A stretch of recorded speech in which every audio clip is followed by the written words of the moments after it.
Tuesday is.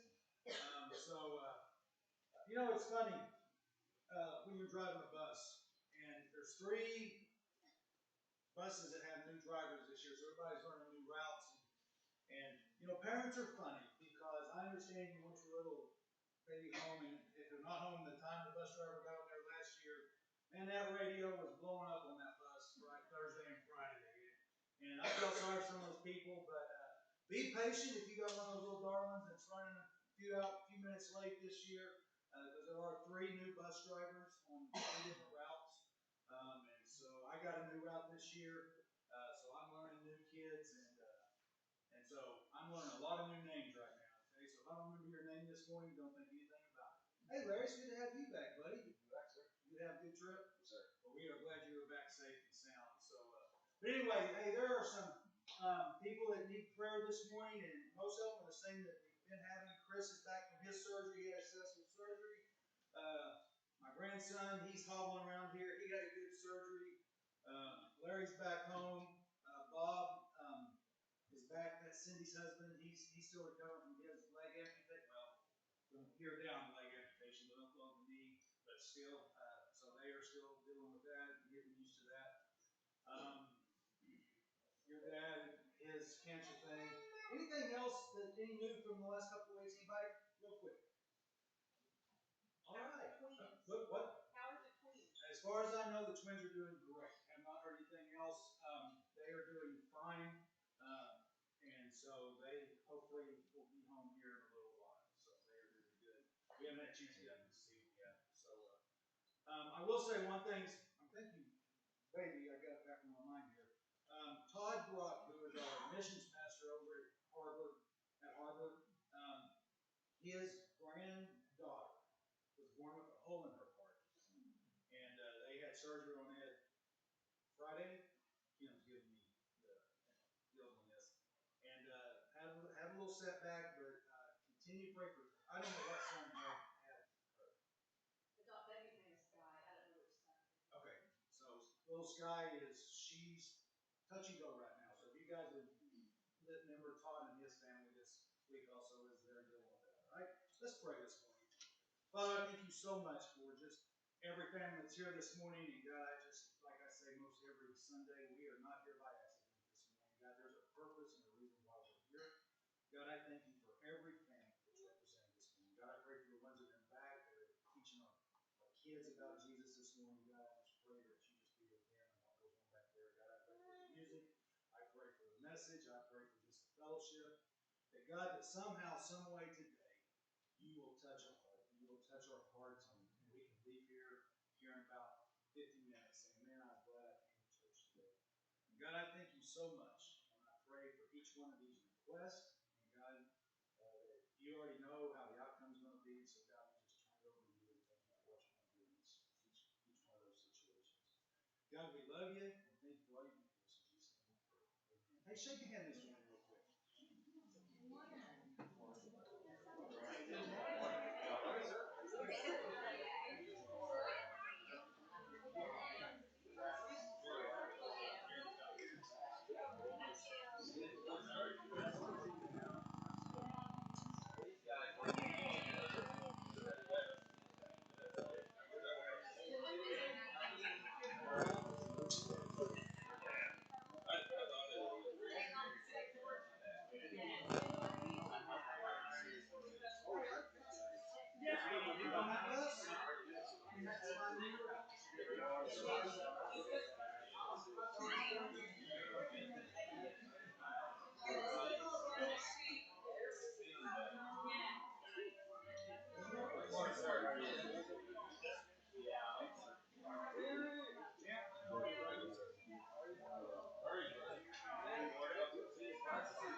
No weapon may be formed, but it will prosper. When that darkness falls, it won't prevail. 'Cause the God I serve knows only how to triumph. My God will never fail. My God will never fail. I'm gonna see a victory. I'm gonna see a victory. For the battle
longing just to breathe something that's a word that will bless your heart. I'll bring you more than a song, for a song in itself is not what you have required. And you search much deeper within, through the way things appear. You're looking into my heart. And I'm coming back to the heart of worship. And it's all about you. It's all about you, Jesus. I'm sorry, Lord, for the things I've made. When it's all about you, it's all about you, Jesus.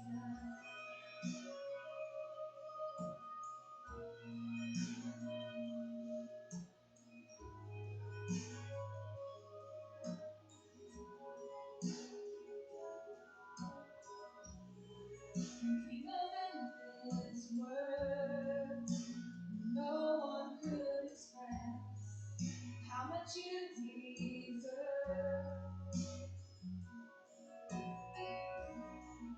Though I'm weak and poor, all I have is yours. Every single breath, I'll bring you more than a song, for a song in itself is not what you have required. And you search much deeper within, through the way things appear. You're looking into my heart. I'm coming back to the heart of worship. And it's all about you. It's all about you, Jesus. I'm sorry, Lord, for the things I've made. And it's all about you. It's all about you, Jesus. I'm sorry, back to the heart of worship. And it's all about you. It's all about you, Jesus. I'm sorry, Lord, for the things I've made. It's all about you. It's all about you, Jesus.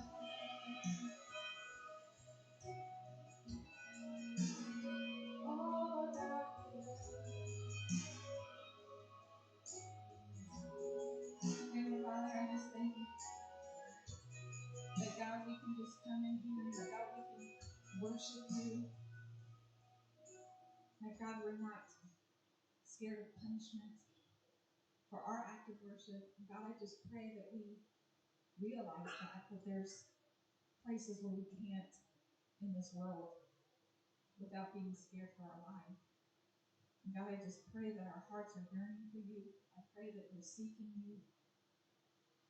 I pray that you bless each family here today. And God, if they have questions, that they'll come to you, God, and they'll just feel your presence, that they'll get the answer. And God, I just pray that you bless Pastor Sean as he brings us the message. In your name I pray. Amen.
again this morning, and like I said, I'm glad you guys are here.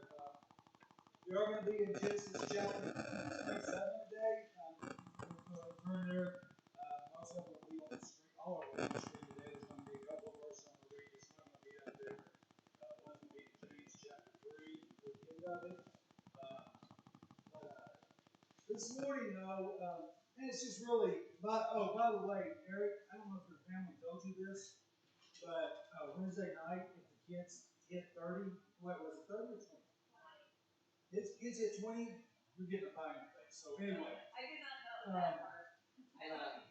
Since you weren't here, I took the liberty of making that corporate decision. Okay? I skipped the board of directors and went straight to the top.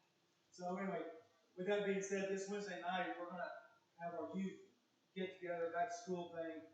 We're going to go play mini golf in Tulsa. We're going to leave about 5:30. The cost to play golf, depending on how many guys we get, anywhere from $5 to $9. Okay, and then the church is buying the meal to eat. Okay, so we'd love to have all of you youth, 6th grade and up, come and join us in some mini golf, and we'll be back probably around 9 o'clock maybe Wednesday evening. But just if you got any questions about it, come see me after this, and I'll try to answer them the best I can. Hey, today we're going to look at a title, and as you see it there on your handout, The First Dysfunctional Family. The First Dysfunctional Family. Now,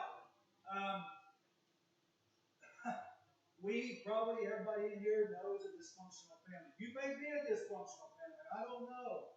But, at some point we all have our issues with family members. We all have where things are just, you're mad at your uncle, you're mad at your sister or brother, or, parents. But as we've started seeing the last couple of weeks, Isaac and Rebekah are just really losing it. They are just really getting away from God, even though He was the promised one through Abraham, and their marriage has just really gone to the outhouse. Okay, in no uncertain terms, it's just really has went downhill their marriage, and so we're going to see it really come to a head this morning as we look at something that is a deception. It is man, it's just one of those things that, where are you guys at? Remember last week we ended with, Jacob getting blessed with the birthright, and then Esau got married to a couple of ladies from the Hittites that are direct enemies of Israel. And so, but all through this, we all know that Jacob was loved by Rebekah and Esau was loved by Isaac. So this whole time they've been favoring each other the whole time. And so as we open it up this morning,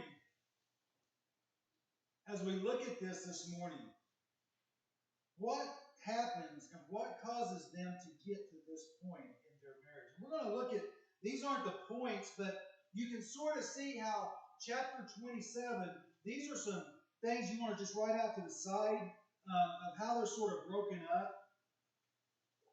These people made 3 wrong decisions in this book this morning. They made one was a wrong decision. The 3 wrongs they made is a decision, a solution, and an attitude. They've had wrong decisions, they've had a wrong solution, and they've had wrong attitudes in this story this morning. We're going to look at them here real quick. Genesis chapter 27, beginning in verse 1. When Isaac was old and his eyes were dim so that he could not see, so Isaac has went blind. He cannot see at this point in the story. He called Esau his older son and said to him, "My son," and he answered, "Here I am." He said, "Behold, I am old. I do not know the day of my death.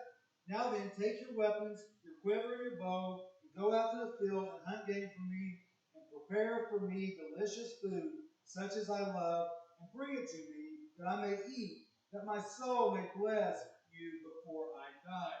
Now, here's what's happened at this point. Isaac is old, so Esau's his favorite son. Now, Esau's already given up his birthright.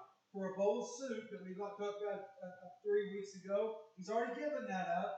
And so, and they've already been told by God that Jacob is going to be the heir of all this through the Abrahamic covenant. He's going to be the heir. Esau's not.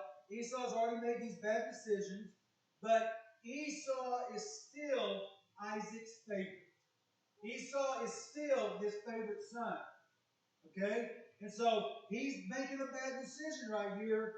Okay, I just need you to go out, kill me something, bring it in so I can eat, and then I can bless you. Okay? So we're going to see the first point here is Isaac's determination to disobey God's direction. Isaac's determined to disobey what God has told him is not going to happen. No matter how much you try, the older son Esau is not going to have the blessing. It's not going to be that way.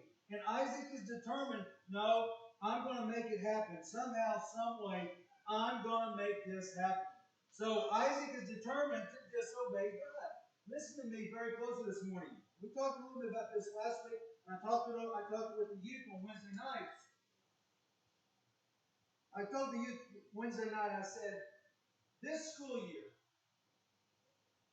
what do you want to achieve in this school year? Spiritually.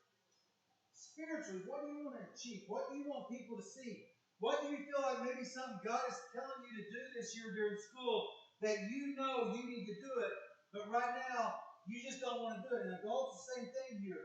You know, some of us have started a new school year. We work at the school. Some of you guys have been in a job situation that you know God has told you, I need to do something different, or I need to talk to that person, or I need to do this, but I just have determined I'm not going to do it right now.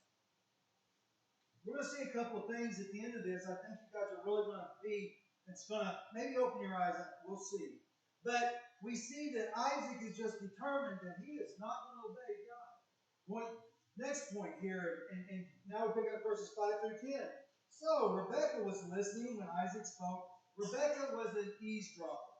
She had her ear to what was going on in the next room all the time. Any of y'all that watch Andy Griffith, okay, you know I'm a big Andy Griffith. Sarah, the operator. Every time Andy picked up the phone, Sarah called home or whatever it was, Sarah get off the phone. Yeah, I heard about that, blah, blah, blah. Rebekah was Andy Griffith's Sarah. She wanted to know everything that was going on. And so here she goes. So this tells me she doesn't trust her husband anymore. When him and Esau are getting together, she wants to know what's going on inside that room.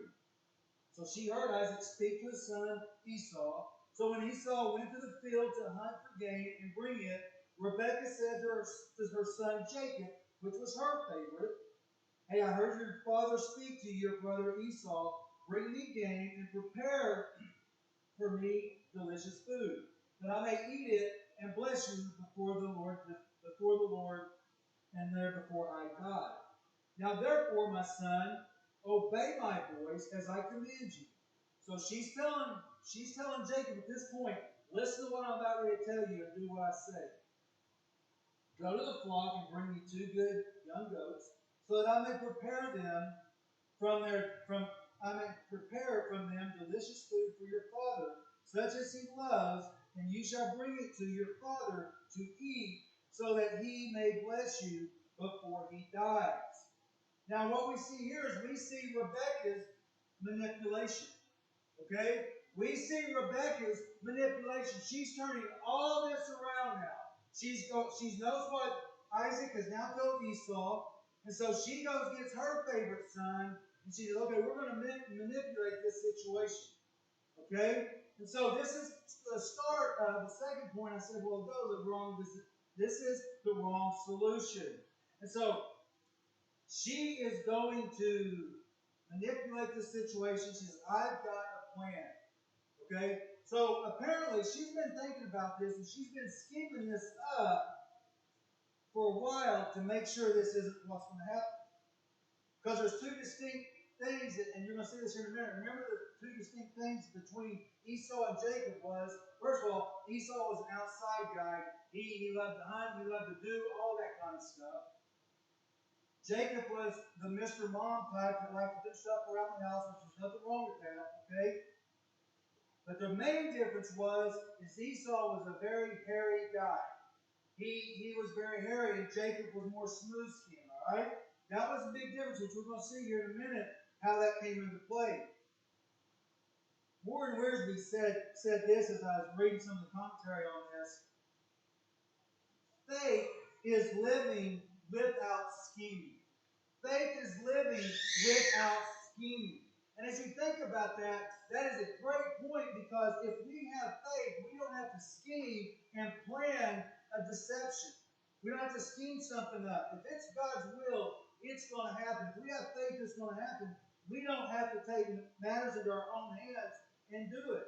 You know, if you guys want to read something, King Nebuchadnezzar and Daniel, the first part of Daniel, remember he was wanting all of this, and he threw him into the fiery furnace and did all that kind of stuff. And at the end of it, after Daniel interpreted his dream, he realized that God's plan, he couldn't do away with it.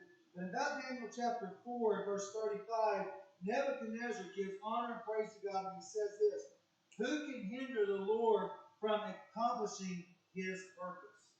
Listen to me. That is such a great verse, is that God's purpose, I don't care how much we try to change it, if it's his purpose, it's going to happen. There's nothing we can do to stop it. It's going to happen. And Rebecca, even though she doesn't have to do this, listen, they've already been told who's going to get the blessing. It's Jacob. She doesn't have to do what she's getting ready to do. She's right. Isaac is wrong. Rebecca's right. So what she should be doing in this situation is going in and saying, hey, Isaac, I heard what you told Esau. You know that's not what God has told you to do. You know that's not what his plan is. Why are you doing it? But instead, because their communication is apparently non-existent at this point, she's scheming up this plan. And so she's manipulating the whole situation. Pick up again in verse 11. But Jacob said to Rebekah, his mother, behold, my brother Esau is a hairy man, and I am a smooth man. Perhaps my father will fill me, and I shall seem to be mocking him and bring a curse upon myself and not a blessing. His mother said to him, let your curse be on me, my son. Only obey my voice and go bring them to me. So Jacob's thinking, wait a second, Mom. I know I'm supposed to obey you, but man, we are doing something here that's not supposed to happen. We're getting ready to do something that God is not going to happen. So Jacob, his examination of his chances of getting caught. He is now worried, Mom, hey, I may get caught. So he's examining the situation. He's examining what's going on, knowing that he may get caught in this deception, in this thing that he's going to get caught up in. And so what you look at here is you see that Mom is telling Jacob, don't worry about it. I will take the hit for this. I will take the curse. I will do whatever it is. Let it be on me. You just do what I'm telling you to do. Once again, there's a wrong solution going on here. So we pick it up in verse 14 and 17. It says, so he went and took them and brought them to his mother, and his mother prepared delicious food such as his father loved.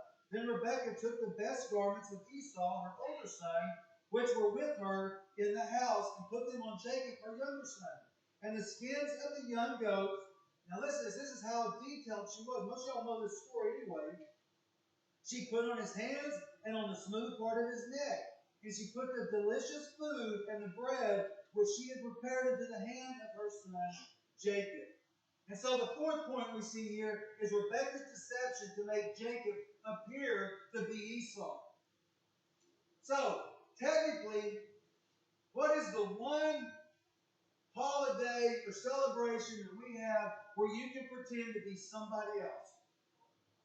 Halloween. So this is the first Halloween in all reality, right here. This is the first Halloween. Rebekah is telling Jacob, you're going to dress up like Esau. So you're going to dress up like Esau. So we're going to take the wool. And I'm telling you something, Esau must have been really hairy. Okay, for this plan to work. Think about that. He must have been really hairy for this plan to work. So her deception is she's going to make him feel exactly like Esau. So pick up in verse 18. So he went into his father and said, "My father," and he said, "Here I am. Who are you, my son?" Jacob said to his father, "I am Esau, your firstborn. I have done as you told me. Now set up and eat of my game, that your soul may bless me." Now I think at some point, right at the first of that, when Jacob walked in the room, even though Isaac couldn't see, either Esau and Jacob sounded a lot alike, or there's just enough difference that Isaac had a little bit of a hesitation, because you see there's a question mark there. And he says, "Who are you, my son?" Meaning, I don't think you're Esau. So there's a little bit of hesitation on Isaac's part here. But Jacob says, "Yep, I'm here. I'm now set up so that your soul may bless me." And so we see that Jacob's fabrication of the truth, he's in on a full blast now. So the fifth point is Jacob's fabrication of the truth. Meaning, he's all in on the lie. He's a liar just like his mom at this point. He is deceiving his dad. He's in on it, just even though he may not want to be, but he is in on it. Listen to me. I don't care how much you hate doing something. If you go ahead and go through with it, and you say this after you get caught, "I really didn't want to do it," it don't matter. You did it. Okay? So you're just as guilty as everybody else that wanted to do it. If you went through it, you did it. Here's just a little side note. These aren't up here, but these are just some little sayings that these are some of the 10 greatest lies that most of us have heard. Okay? And they keep fooling us with some of them. Okay?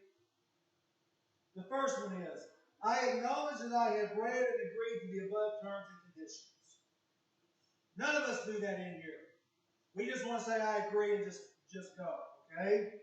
The next one. This is in there. "Your call is important to us." This third one. "If elected, I will." Simply hit the unsubscribe button. You ever try to unsubscribe to something? Man, they send you to 3 different other screens to try. "Are you sure? Are you sure? Are you sure?" They don't want you to unsubscribe. The customer is always right. You'll get arthritis by cracking your knuckles. Never got another kid. There are no strings attached. And I'm not a crook. Read my lip. And so we see that a lot of us have heard, and all of us that are old enough to be involved with the political scene, every year or every election, we hear these politicians say the same thing. "If I'm elected," they might as well say, "I'm not doing anything different." Because all of them promise to do all these new things, but it just doesn't happen. And so we're just inundated daily with lies of things we've heard all the time. Now, go on and pick up in verses 20 through 29 here. Isaac still is sort of, "I don't know about this." And Isaac said to his son, "How is it that you have found it so quickly, my son?" And he answered, "Because the Lord your God granted me success."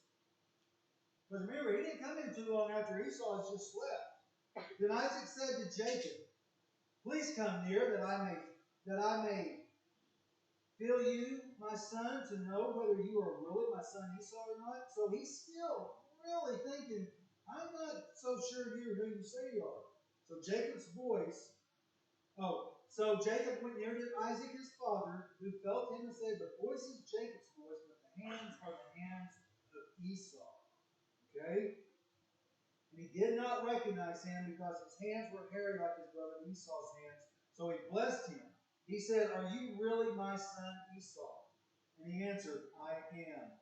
Then he said, "Bring it near to me, that I may eat of my son's game and bless you." So he brought it near to him, and he ate, and he brought him wine, and he drank. Then his father Isaac said to him, "Come near and kiss me, my son." So he came near and kissed him, and Isaac smelled the smell of his garments, and blessed him, and said, "See, the smell of my son is as the smell of the field that the Lord has blessed. May God give you of the dew of heaven, and and of the fatness of the earth, and plenty of grain and wine. Let people serve you, and nations bow down to you. Be Lord over your brothers, and may your mother's sons bow down to you. Cursed be everyone who curses you, and blessed be everyone who blesses you. So, what we see happening here now, as the sixth point, is Isaac's verification of his disobedience.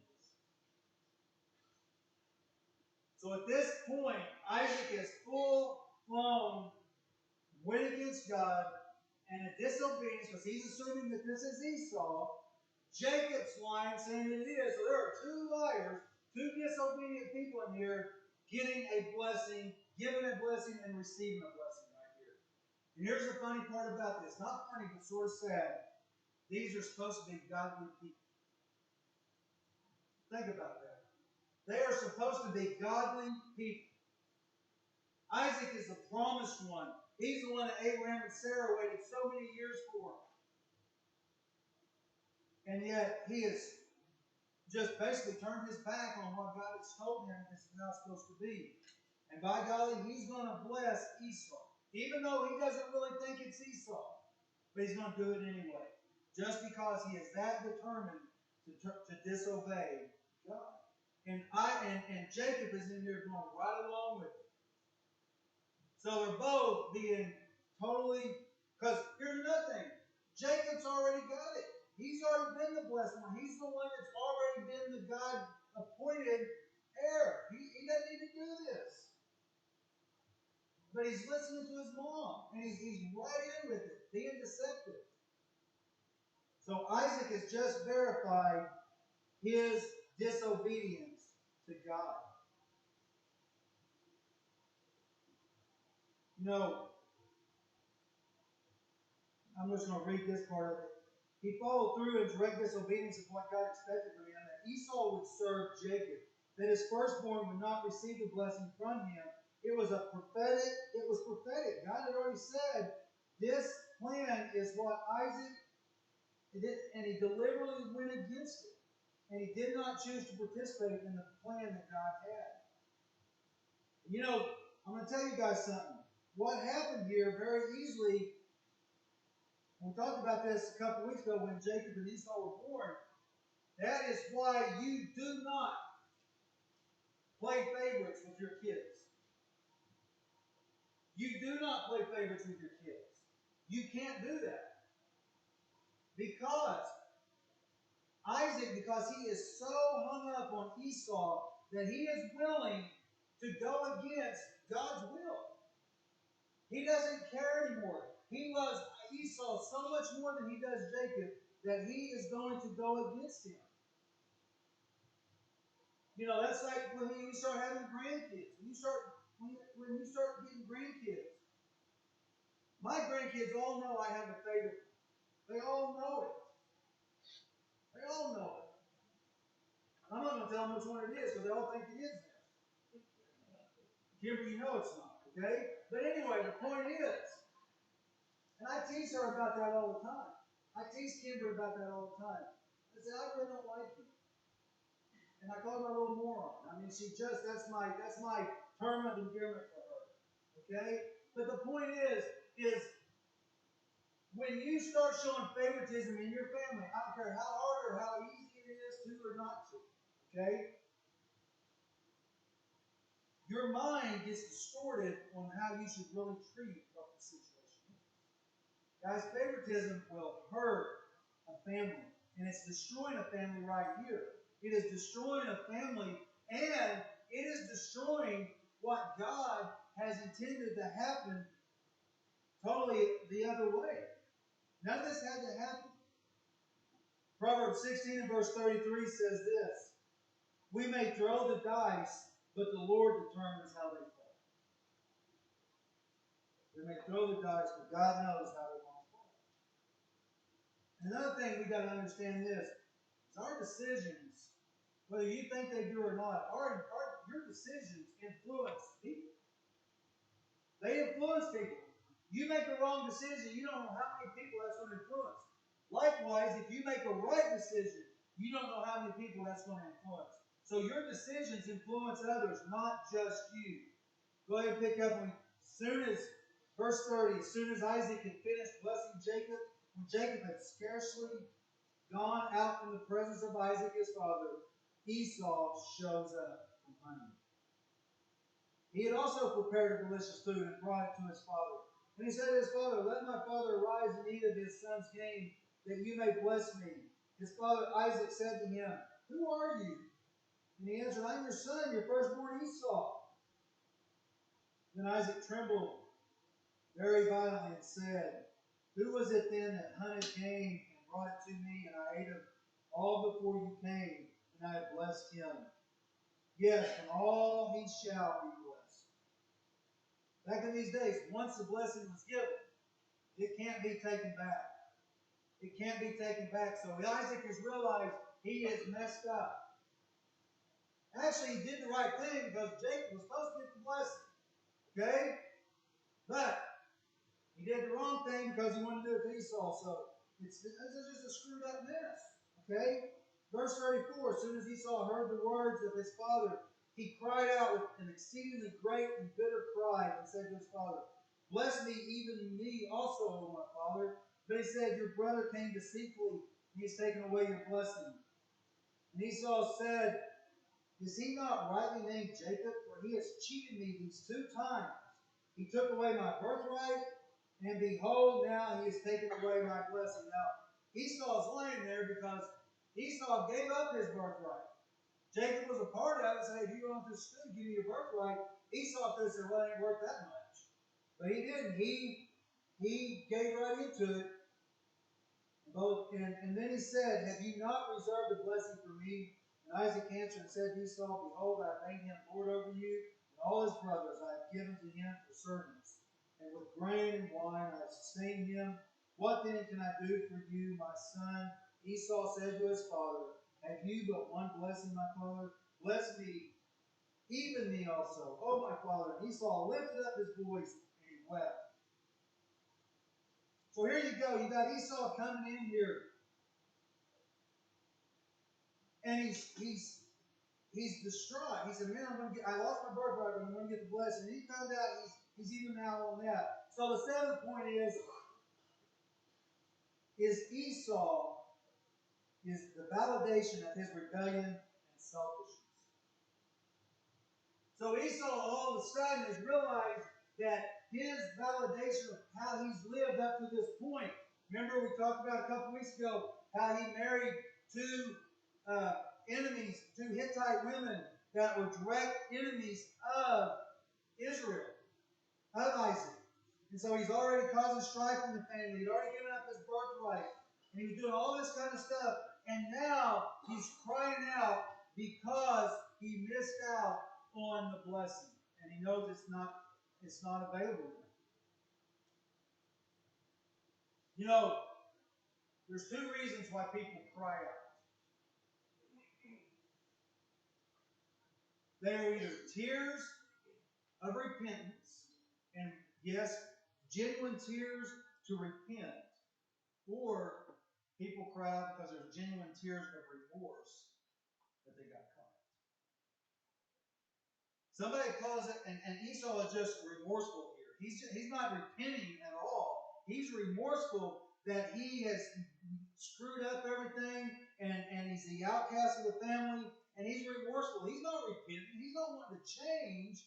He's just wanting the blessing. And so that's what happens. And all of a sudden it becomes that Esau plays the same game that Adam and Eve played. It's the blame game. It's been going on for thousands of years. It's not my fault, it's his. I didn't do it. But officer, I just thought that speed limit sign was a suggestion. And they are a suggestion until the officer's around. And then they become law. Now, kids, you guys didn't hear me say that, okay? They are law. If it says 45, you go 45. But the point is we blame. It's never our fault. And we're growing up, and kids are being raised in a society that we don't have to accept responsibility for what we do. It's always somebody else's fault. And that's such a lie from Satan himself. If you did it, you're responsible for it. If you did it, you're responsible. And I just get so sick of how we just try to look to blame somebody. This is the way they act. And I'm not saying it doesn't have a little bit to do with it, but you still choose to act the way you act.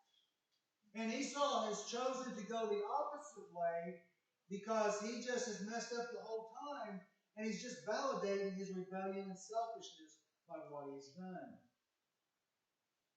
Listen to what Hebrews chapter 12, and we read this a couple weeks ago, but this is the part of Hebrews where it's talking about this incident with Esau.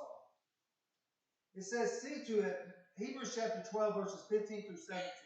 See to it that no one falls short of the grace of God, and that no bitter root grows up to cause trouble and defile many. See that no one is sexually immoral or is godless like Esau, who for a single meal sold his inheritance rights as the oldest son. Afterward, as you know, when he wanted to inherit this blessing, he was rejected. Even though he sought the blessing with tears, he could not change what he had done. Warren Risby says something really good about this part right here, and I want you guys to listen to what he says. There's going to be a quote up here as soon as I get done reading this part, but I want you to write down if you want to write it down. It's going to be up on the screen. Listen to what Warren Risby says here. It said Esau tried to repent, but his own heart was too hard, and he couldn't change the father's mind. Esau's tears were not tears of repentance for being an ungodly man. They were tears of regret because he had lost the covenant blessing.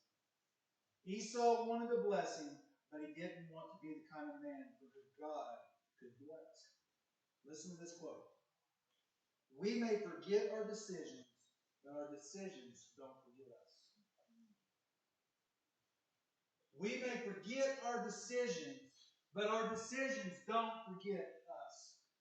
That is a powerful quote right there. That is a huge quote. Listen, once you've done something, you cannot take it back. We got to understand that God forgives us, yes, and we can walk away from it, and we can be cleansed from that sin. I get it. But the outward stuff, the physical stuff, the stuff that we have to deal with here on this earth, we have to live with that. And sometimes it could be years down the line, but a decision you made way back here can come back and bite you. Because our decisions don't forget us. And guys, that's why it's so important that you make sure that your decisions are pure. That your decisions are what happens. I'm going to read something that goes along with this as we close here in just a minute. And then Isaac his father answered and said to him, verses 39 through 40 here, Behold, away from the fatness of the earth shall your dwelling be, and away from the dew of the heaven on high. By your sword you shall live, and you shall serve your brother. But when you grow restless, you shall break his yoke from your neck. So what Isaac is telling Esau at this point is, what is done is done. And you will forever be enemies between you and your brother. And then the 8th point is Isaac's proclamation of God's original promise. Isaac realizes, man, this is how it's supposed to be. And we just went through this horrible mess in our family of everybody lying to each other, deceiving each other, mad at each other. And if we had just stayed where God had intended for it to happen, we would not be in this mess.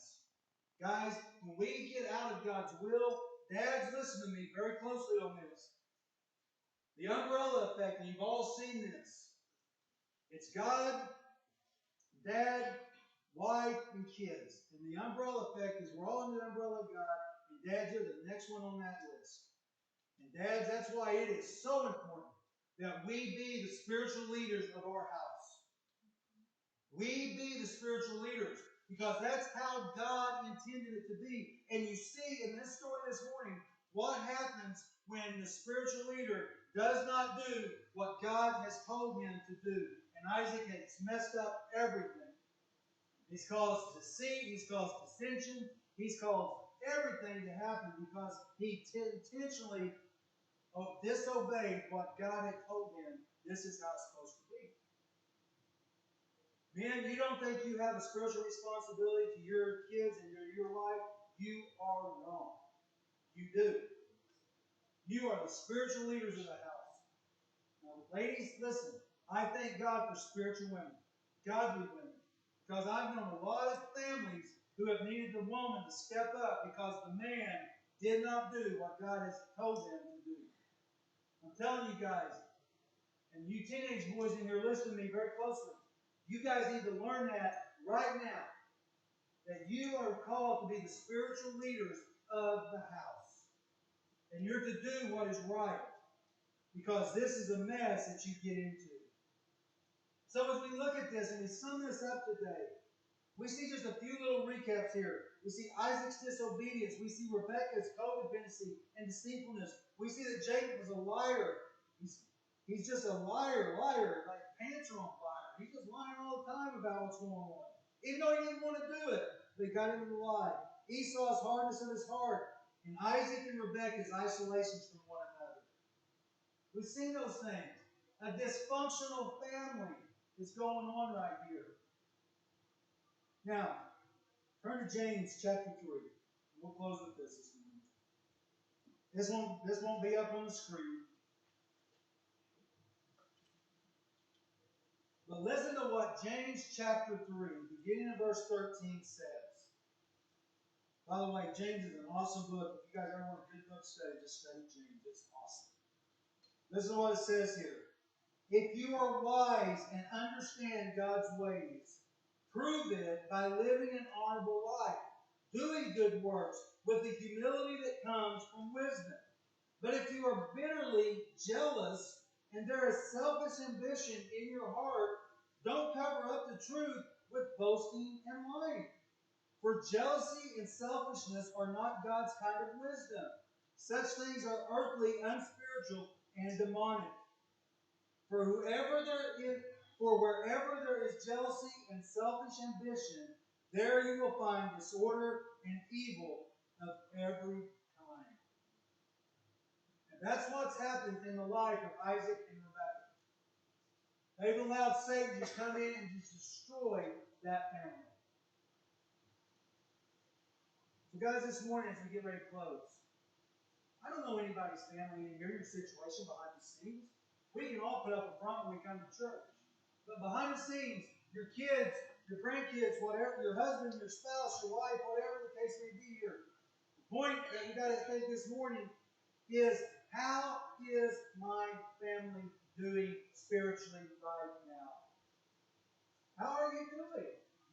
And listen, that's a question only you can ask around the dinner table, sitting on the couch, or wherever you're at in your house, out in the field doing chores. It doesn't matter. How is your family life? How is your dad? How are you spiritually with God? How is your relationship with God? Mom, how is your relationship with God? And kids, how is your relationship with God? Because it takes everybody in the family working together to be a non-dysfunctional family. Are you going to have issues? Yeah, you're going to have issues. Because sometimes you're going to make a decision that isn't right. But the point is when you do make those bad decisions, if God is the primary source of your family, you can get it back together relatively quickly. Okay? Damage has already been done, but you can get the situation back there with each other. So what kind of family do we have here this morning? Guys, that goes one step farther. We can go from individual families here to our church family. Our church family. How does our church family get along with each other? Do we pray for each other? Do we lift each other up? Do we check up on each other? And I know we feel like that sometimes, but listen to me. If you've got an issue and I haven't called you in a couple of days or something like that, don't get mad at me. Shoot me a text and just ask me, hey, Sean, how are you doing? I'm like, oh, yeah. Think about it. Don't get all bent out of shape because I haven't gotten back to you, or your small group leader didn't get with you, or something like that. Just understand that people get busy. And our lives happen. But our church family has to be good. And it starts with me because I'm the pastor of the church. And I've got to keep my relationship right so that it comes down to you guys. That's how it's supposed to be. It's a big responsibility to be up here, and I don't take it lightly. I don't take it lightly. And pastors that do take this position lightly, they're not doing what God has called them to do. Do I make mistakes? Yes, I make mistakes. You are not looking at a perfect person. Okay? But I try my best every day to live with Him. And that's what we need to do. And that's what we have to do to avoid this story that happens. So, Father, this morning, I just ask you to just answer the question of our hearts. How is my relationship with you? God, am I seeking your will? Am I seeking your wisdom? Am I seeking what you want me to do? As a husband, as a son, as a daughter, as a wife, as a grandpa, as a grandma, whatever the case may be in here, how is my relationship with you? Father, I just pray that you put that impression on everybody in this room's heart this morning. Yes, God, I know we're going to make mistakes, and you know we're going to make mistakes. But your love and your mercy and your grace is there for us to take and to make changes when we need to make changes. So, Father, this invitation is yours this morning. Do with it as you please. In your name I pray. Let's stand. You guys do what you do.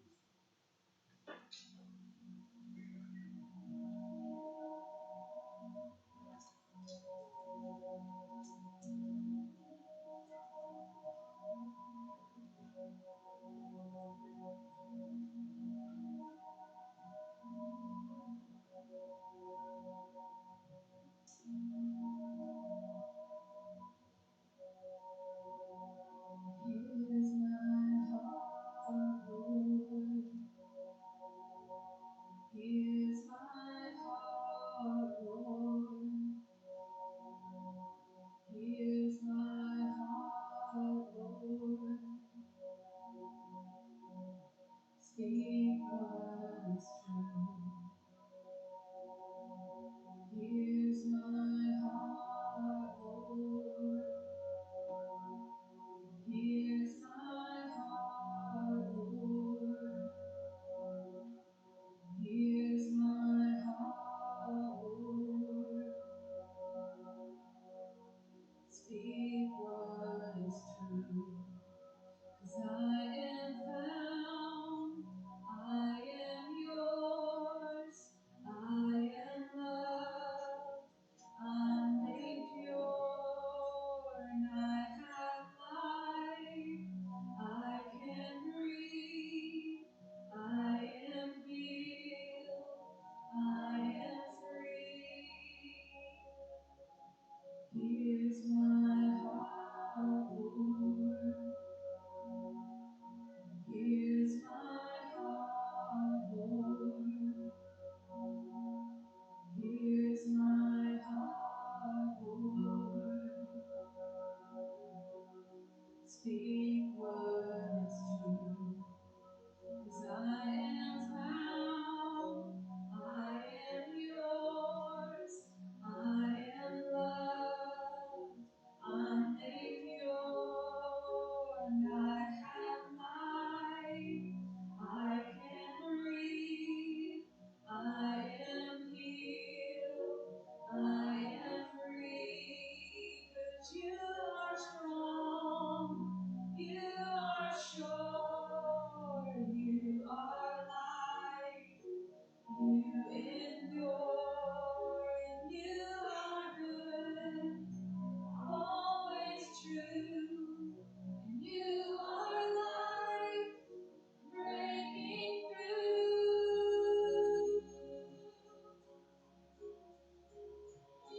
Here's my heart, Lord.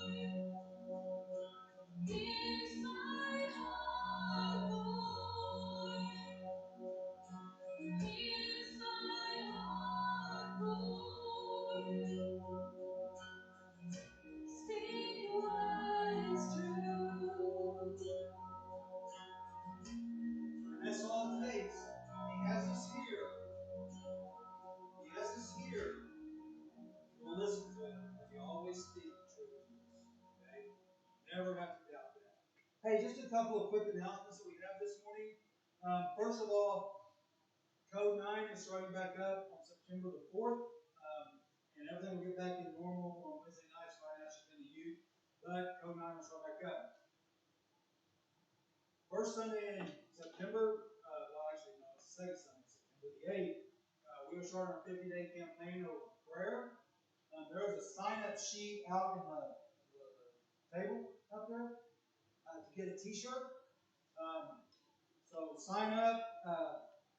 If you want to give a $5 donation, you can. You do not have to give a $5 donation. Okay? But if you want a shirt, sign up. All right? We'll start that on September the 8th. We do have small groups, and they're sort of taking a little bumper right now. Taking a little, what is it, bumper? I was reading that sign back there and I said, taking a little break right now. But then we're going to start on a verse by verse video series through the book of Revelation on Sunday night, beginning on September the 15th. So I'm looking forward to that. Not this Wednesday, but the following Wednesday, which is August the 28th. I talked about this at VBS the other day. If you are a volunteer, if you volunteered for Code 9, if you volunteered for youth, if you volunteered back there for Kids Connection, if you volunteered in VBS, okay? If you volunteered in any way, shape, or form in this church, which is a lot of us, that night at 6 o'clock, we're going to not have youth that night, because the next week is when youth and Code 9 start. We're going to feed you dinner that night at 6 o'clock. Okay, or around 6, between 6 and 6:30. Okay, but we want to just acknowledge you guys as we are so appreciative of what you've done over the past year and what we're getting ready to do is get into the new year. But and we cannot do this without our volunteers. We appreciate every one of y'all to do that. And praying for more volunteers. But if you have done that, come 2 Wednesday nights, the 28th, and we'll give you guys dinners on the church. You just come with an appetite, okay? Yes. I didn't say this.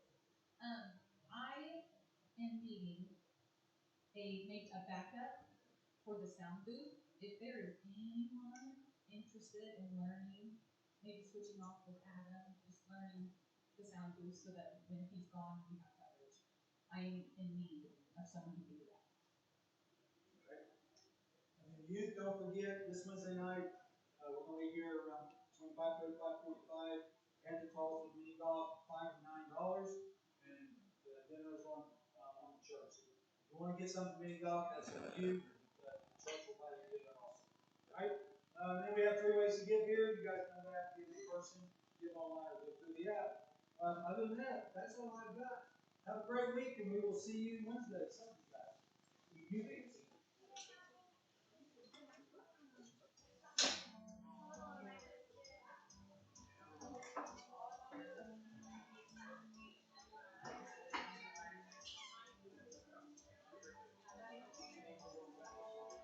Good morning. Morning. How are you? All right.